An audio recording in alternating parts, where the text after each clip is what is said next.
and this never used to happen, but whenever I go to somewhere like Antalya, people speak to us in Russian. Oh. Kazakhstan, like kinda, but no, we don't speak Russian. So that's an interesting fact. I'm Ezgican. I'm Mirei. And we are two Kazakhs living in Berlin, Germany. And this is our nomadic lives. From shared stories of my colleagues, and my teacher has the book on the deprivation of Soviet people. We should maybe mention it and put it in the show notes. It's called Perzent. And Perzent is about those Kazakh values that were built around the importance of the human life, the child, the soul within the Kazakh culture.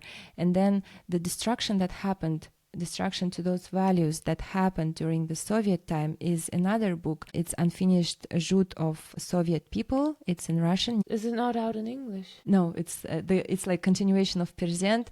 No, but they should have it in English too. English too, we need it, and I'm trying to explain that, the messages from that book in English. And then situation with alcoholism and alcohol, it happened not only in Kazakhstan. No, but it's also indigenous peoples in America. Yeah. Greenland, indigenous people in Greenland. And then, in Kazakhstan. It's still happening and like in many different forms we can see, but the topic of the usage of either alcohol or drugs or something, it's the coping mechanism and it's the escape way, and the times were really hard. Talking on Russification, well, during Soviet time no one could openly practice the religion. I mean there's that book, no, I don't know if that was it, but like even having something of possessing Quranic verses in your home, it could get you into so much trouble. I mean, this is the extent we're talking about. Yes, people would be punished for sure, even to repressions if you're trying to be you, to practice what's part of you.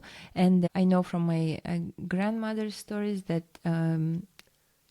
only in small villages far from big cities, behind the closed curtains, like namaz could be prayed, and it was very, very restricted, prohibited. And then when Soviet collapsed, whole system collapses, and then people have to survive.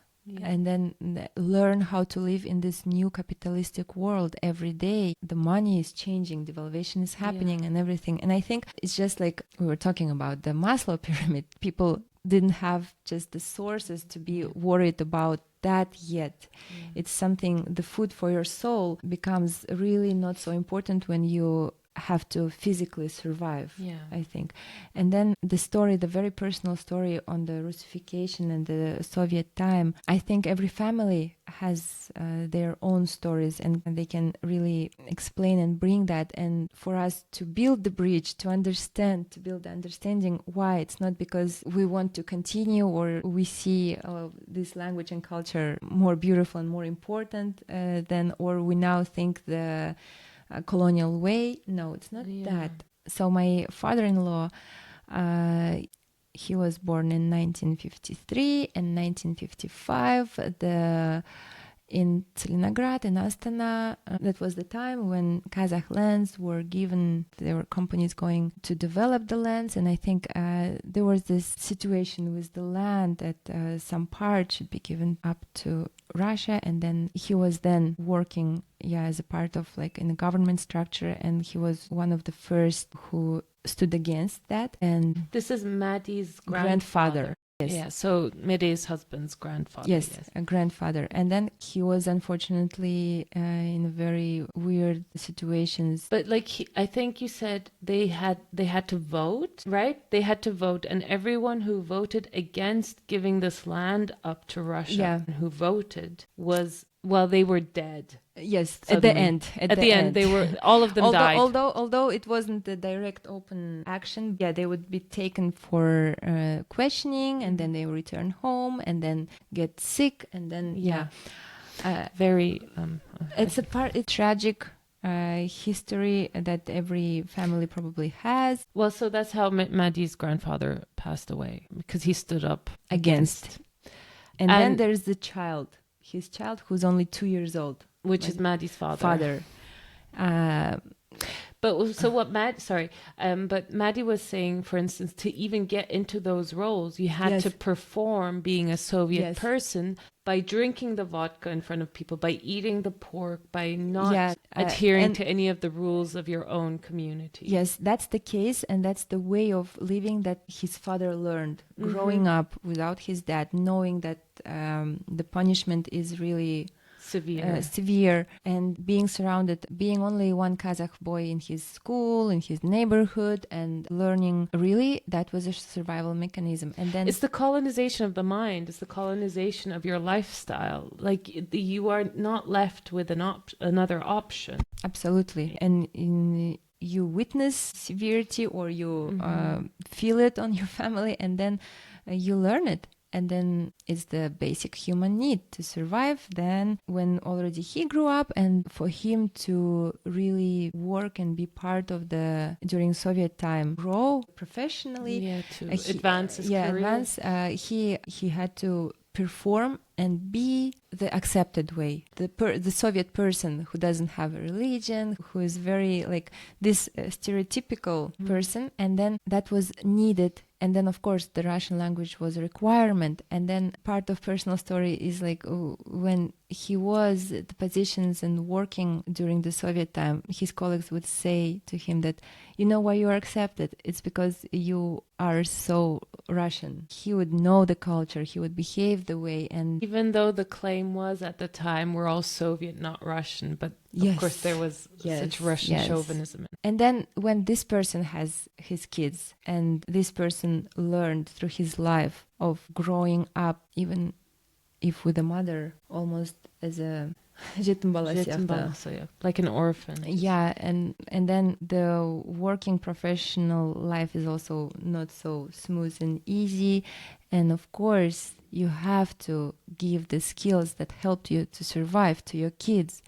And then first important language that they need to know, the human language of survival, like would be the Russian language, and would be the values of professional. It's interesting, but in Soviet time, your identity first comes, who you are for the government, like, okay, who you are, and people tell I'm engineer, I'm a teacher. And it's very interesting phenomenon that I also see in the capitalist societies. Yes, absolutely. And then when I know this story, many of my questions of why the family, where I come as a daughter-in-law, as Kelen, and they use so little Kazakh, and then people don't talk about the root of like, oh, how was it for you? Why we just see the reality right now? But then how can I really not see and judge when I know the story behind? I only have the compassion, and I want to provide a space to find what's left still in there, what's not stolen from you. Exactly.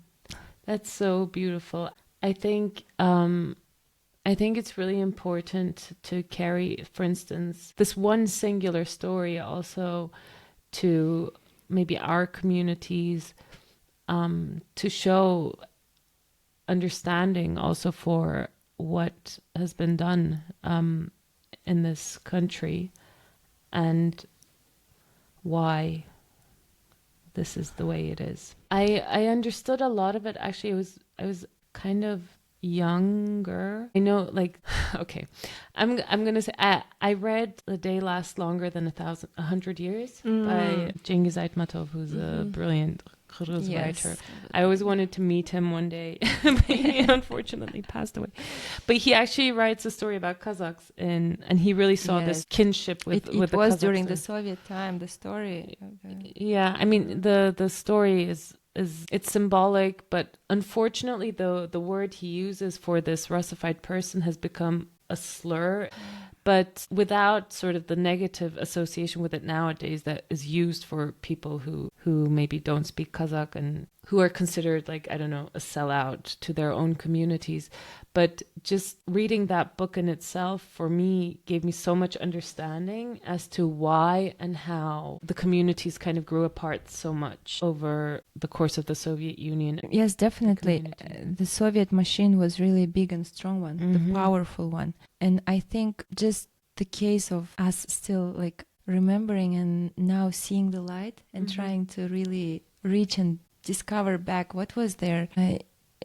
It is already the way. Like there's so many questions, and Chingiz Aytmatov really beautifully shows the symbolic of the process of like the person having the fur, like the on the head. The second skin almost, so that your own hair can't grow through it, and it's super painful. Yes, and it's such a precise sort of metaphor. Absolutely. What is happening, because on the one hand there's this internal wisdom, sort of what your grandparents or great grandparents have given you, and that's maybe wants to come out, but like it can't, because there's the skull cap that's kind of been tied to your head and it's causing you pain. Yes, and only way for you to dissociate from everything that you are, not to remember if that's the price, and it's only human need. And it's we'll link the book as well. Absolutely. If you're interested in sort of this process, this on an individual level, I really highly recommend it. And unfortunately now it's again out of, I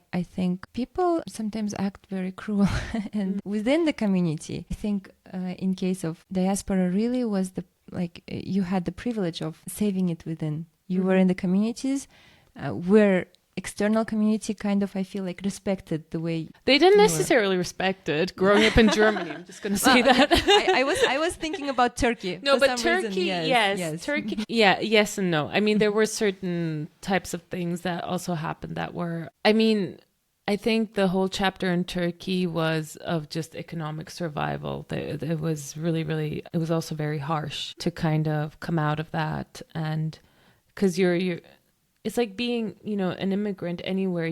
You're already on a back footing because the locals, they might have the networks, they might have some property that they inherited or whatever. If I'm talking about sort of obviously the privileged, I understand that there are also those from a lower socioeconomic background. Turkey is really multi-ethnic, even though we don't think so. In Turkey, you would have those who understand that, Turkish people, they came from Central Asia. And then you have those that just don't know that. And then when they see Central Asian looking people, they're like, oh, where'd you come from? But so it's like a 50-50 kind of thing in my experience. On the other hand, what's been happening the past few years, whenever I go to, and this never used to happen, but whenever I go to somewhere like Antalya, people speak to us in Russian.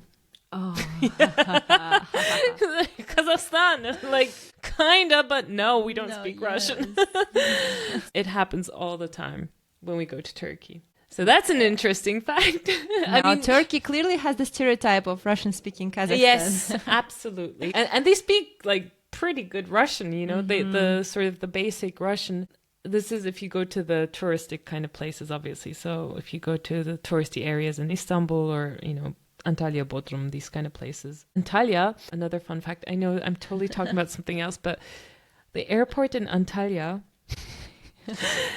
it's like the biggest congregation of Kazakhs I've ever seen anywhere together is the airport in Antalya. For real, like outside of Kazakhstan. Outside of Kazakhstan, if you want to see a bunch of Kazakhs in one space, just go to the airport in Antalya in the summer season. We love Turkey. It's a huge thing. No, that's very interesting. From the touristic aspect, there's another thing that really bothers me. Because in Kazakhstan, there is no rest time, To really relax and rest in Kazakhstan, you have to escape from Kazakhstan. Life, speed, the rhythm, the accessibility of everything. Of course, if you want to, you can work 3 shifts per day. Why not? God, I was watching Arzam Psikholog, that it really gives me a great snapshot of like the life there. There are these like young women, and they're like, akşam tavuk jurmun. Like, I make money, and she's like, I have 3 jobs, I do this and this and this. And I'm like, you poor thing. Okay, like, maqtan jur, you're amazing. But like, don't forget to take a rest. And they're like 25, 26, I Yeah. have to buy my place, and then be like, the demand towards you is really high.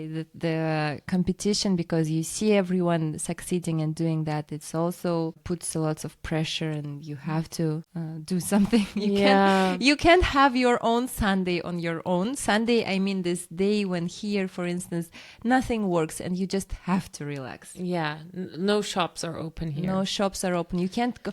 Going for shopping is not relaxation. That's yeah, that's what they. But it's so true, especially when you have kids. I don't ever. It was some. I also before having kids and living back in Almaty, I was like, the way to relax and go shopping, window shopping, or just. But no, that requires so much energy. Now that I feel my body, and the biological ticking clock also lets me feel more of my body and resources and energy. And in Kazakhstan, if you there should be a day when you do nothing, just breathe and be with your family. But the thing is, even if you close all the shops, people aren't gonna leave you alone. They're gonna be like, "Hey, Mary, we have to do this and this and this." There will be many ideas. Yeah, or they'll call you at 8 p.m. on a Sunday and tell you to come to the cinema. Yeah, life rhythm is definitely different. Oh yeah, we can't really force our. But you know what I noticed in Kazakhstan? I don't know, like, you tell me if this is true. When I was there and like I wanted to connect with someone, or I wanted to, catch up, or or something, people would say to me, "Oh, we're not in town. We're like in, I don't know, Atrao or somewhere." And I was like, "Is that true? Are you really in Atrao?" Or like, it's okay if you say you don't have time. I'm come from Germany. I totally like. I'm not gonna get. No, they don't know that you come from Germany, and it's normal thing. It's actually only normal, proper thing to say directly.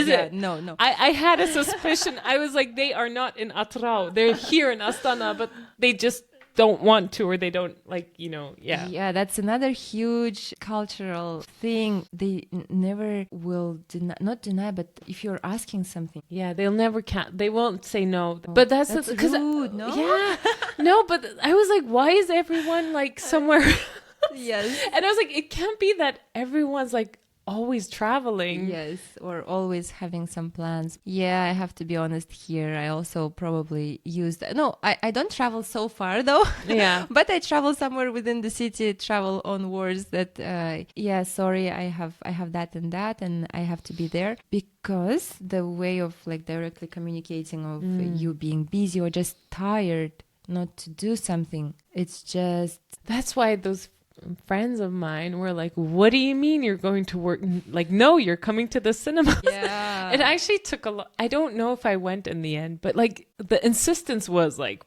and if I had just said, hey, I'm at a wedding, they probably would have just left me alone. Yeah. Oh, okay. That's very important. Yeah.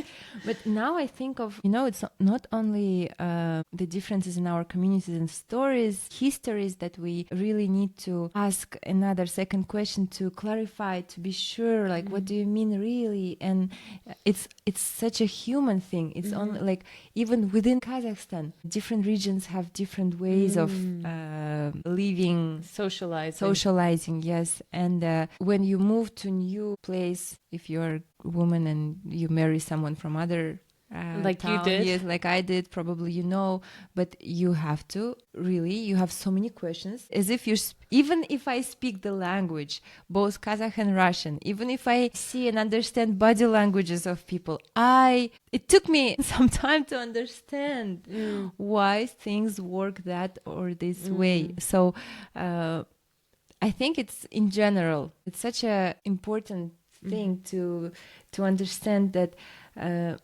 Kazakhlar ымдап сөйлейді дейді ғой. Like, we don't use clear, direct expressions, but we will like some or like there's a word like ананы алып кел, ананы орнына қой, сосын ананы жерге қой. I'm directing, asking to bring something from somewhere to put it somewhere else, and you have to understand. If you don't understand it, there's gonna be war, okay? Like, what do you mean you don't understand?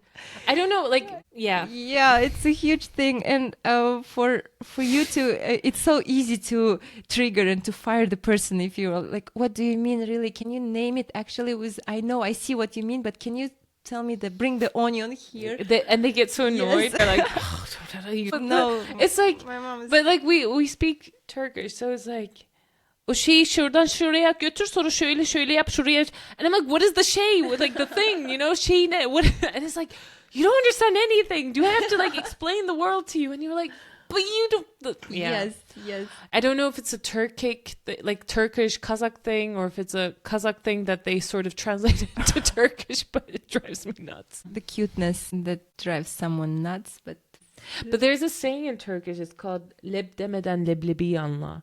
And I think this is so toxic. Like, if you speak Turkish, isn't this the most toxic phrase in the world? It basically means, you know, leblebi is like dried chickpeas. It's a snack. Uh-huh. And it's like, if you want to be successful in life, or if you think, like, if you're a good person, or if you're like a pısık person, like someone who can get things done fast, leb demeden leblebi anlaman lazım, which means, without me saying leb, you need to know I mean leblebi. And I think it's such a toxic phrase. Like, why? You want me to read your mind? And if I don't read your mind, like, yes. I'm a failed person? It's an impossibility. So easy to frame you. Yeah, into exactly. It's entrapment. It's yes. entrapment. Yeah, definitely. Do you have a similar saying in I think you have to... I can't remember of the saying, but I recognize this attitude. Yeah. Пысық болып, бәрін өзің біліп бітіріп маған I'm gonna switch full English. So you just have to know before I say or blink my eye and bring that, and then that is considered some superhuman good trait, but that's actually looking at it's the developed survival fear. I wonder if it's a reaction. gendered thing though. I feel like it might be that it's expected of women who are in, like... Women are more flexible and more understanding. And they should... Because obviously, like, traditionally, patriarchally, they're, like, the ones who are carrying out these service tasks in the home, and they need to know that from the blink of an eye that the guest's tea bowl is empty and you have to fill it.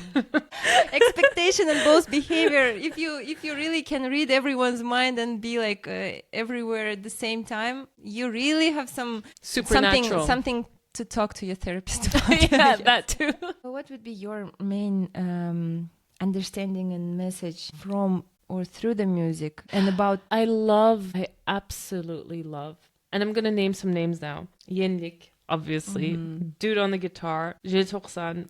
Oh yes. And who else? And then of course Q-pop was amazing when it first emerged. 91. My sisters actually like randomly just ran into one of their concerts when they were in Kazakhstan. I was like, what?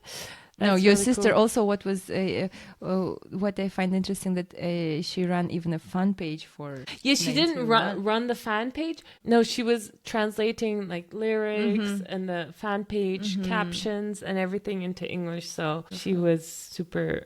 Yeah, we're all big fans. And... Yeah, 5 names. 5. Did I say 4? But the thing is, that's only like one girl in there. My inner feminist is not happy with this. But that's the problem. We need more female Kazakh language indie artists, please. Oh, definitely. Yeah. We love you, Yenlik. You're rocking it, but like we need more. There is Marhaba Sabi, but a little bit of a different genre. But there is the Queen, but she I think mostly her songs are in Russian, but she's a modern Kazakhstani. Then there's Hey Monroe. She does, yes. Yeah, she does like mix also. And she's so cute. What was her name? She's super young. She with the softest voice. Yeah. Ayao, whom we also... She's like a little sister. I want to like give her a hug. But really soft, beautiful voice. Back in the day, I really liked Ziruza's music too. Her first... I don't know if it was an album, but the first few songs that she brought out. I'm silent because, I know all of them and I admire and love them, but I think it's so interesting and important to hear that you being like representative of the external community love them and also listen. And the beauty of the internet, guys. I needed you guys when I was 15, not now. But no, I mean, I still need you now. But like, it would have been nice to have you guys when I was 15 too. But like, it's even more beautiful that 15-year-old Kazakhs growing up here now can listen to your music. Yes, I think that's where my jealousy comes in, because it's a good one, because back when I was growing up and before I was naming you some groups and you're like, no, Kazakhstani groups like in beginning of 90s. Yeah, we didn't talk about them. Yeah. And then I was so curious to know, like, but did you know about them? We grew up with, S1E9, 101, no, but then we learned that Batarkhan Shukenov, you also know. God, okay, no, we have to talk about that. I'm sorry. So basically, you know the way we were talking about Kazakh movies and we can't kind of stream them here. Back in the day, we could buy DVDs, guys. Like we could buy DVDs in Kazakhstan and watch them here. This is how we watched Mungbala. We watched The Nomad and all the other Ghashiq Jurek and all those guys. But then one day my dad went to Kazakhstan and he brought me back Shutkenov's album. Yeah. And I had never heard of him before, obviously, because I was living here. But and it had included the Otanana video clip. Oh my God. Like it was to me, you know, a kid who knew they were Kazakh and who, you know, we didn't have the internet that much. And so to see that nomadic lifestyle, but then this beautiful music and this beautiful story also. I was going to start singing. I'm not going to sing.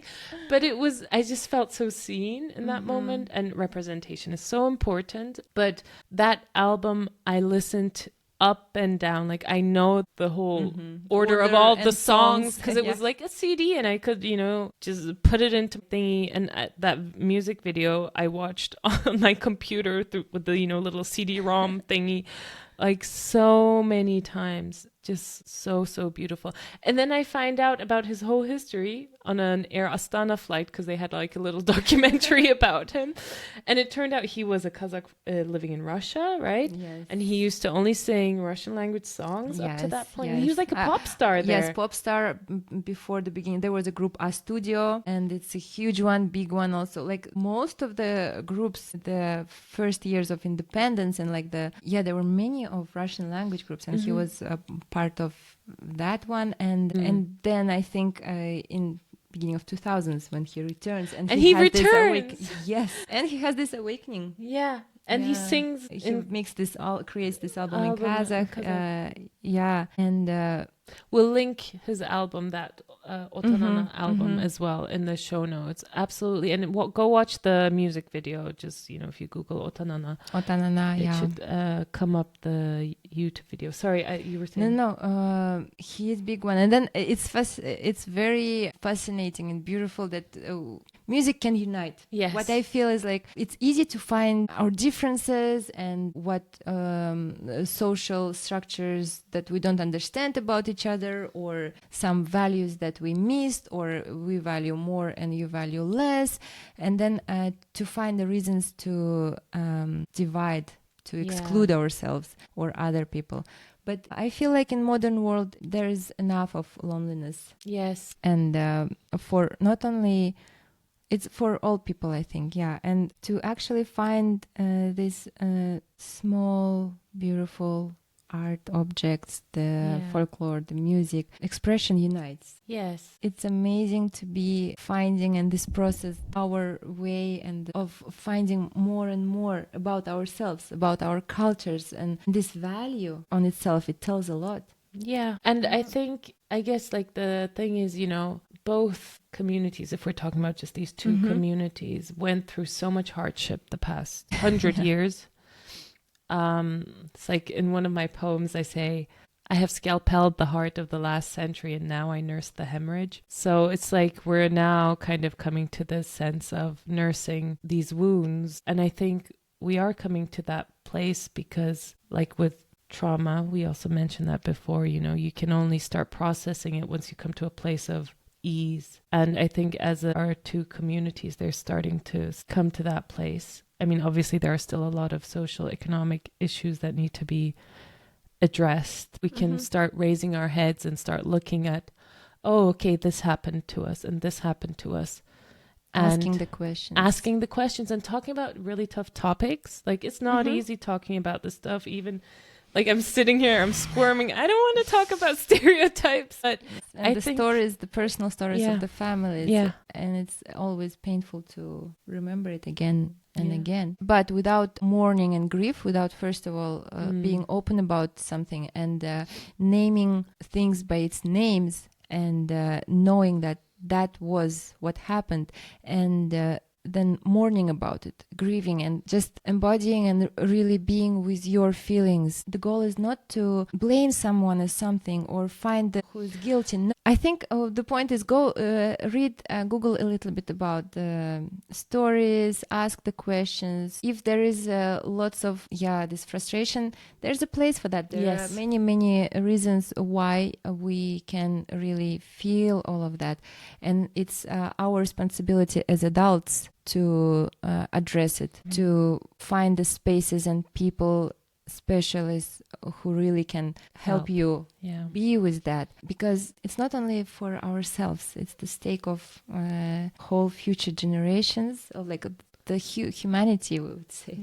And it's important that we really start addressing this inherited trauma and trying to clear it out for the future generations, so that we don't carry out our anger on random strangers on the streets. But no, absolutely, really, and stereotyping whole nation for something, or naming somebody as the sort of enemy. That's not it. It's about really talking about the difficult things and talking about what it's done to you. And we will link also the books that we mentioned about what has been done and the consequences, psychological consequences of Soviet time on people. The Present book and the Unfinished Truth of Soviet people. And Chingiz Aytmatov's book. Chingiz Aytmatov's book, and the history. Sarah Cameron's, The Hungry Steppe, which is also available in Kazakh now. And today we shared, it was only one small story, couple of small stories from within our community, and I think storytelling is a powerful instrument on its own. Because when you have an individual story, you can actually relate to it in a much wider sense than always like looking at a general. I mean, it's important to look at the general sociological and historical facts of certain aspects, but then bringing within, looking at every individual stories, and then maybe and definitely, if not in one but in other, you will feel related. Maybe if you want, send us, write on us as a message in our Instagram direct. You can write, we also have an email box. Email, it's nomadiclivespod@gmail.com. We will also link that. And like one thing we would love to hear, I think, is also if you have these types of individual stories from your own families that you would like to share, we'd love to hear them. We'd like to read them and also maybe share it within. Maybe we will make an episode with the stories and also the stereotypes, the beautiful stereotypes. Even if we don't have direct relationships, we will try to. I mean, if you are one of the repatriates to Kazakhstan who moved back, and what were your experiences? Let us know. And then maybe also from my community, if you guys are listening, hey, not bad. If you have stories about the ways maybe your stereotypes were broken down recently, maybe you went and visited Kazakhstan and it was completely different to what you thought it was, or maybe our podcast is helping you to Is it? To understand some stereotypes or find some answers or more questions, please let us know. We also want to make a playlist. So we're going to have a playlist with some of the songs and more of the songs that kind of unite us, but also that like we love, right? We'll add those to the playlist and we'll link it down below. Thank you so much for listening and taking the time, and let us know what you liked about this first season? I am proud and very grateful for the space that I really felt that I needed. It was something that I missed from what I had back home, this critical thinking and questioning and finding answers. But at the beginning, I was telling you, it's just like a school project that it's built purely on our enthusiasm. Yeah. Thank you. Rahmet Özgecan. Rahmet. Sağ olun der. Yeah, sağ olun der. To be continued. To be continued. Audio and post-production by me, Özgecan. All visuals prepared by me, Mirei. Theme track by Dash. This podcast was filmed and recorded in our home studio.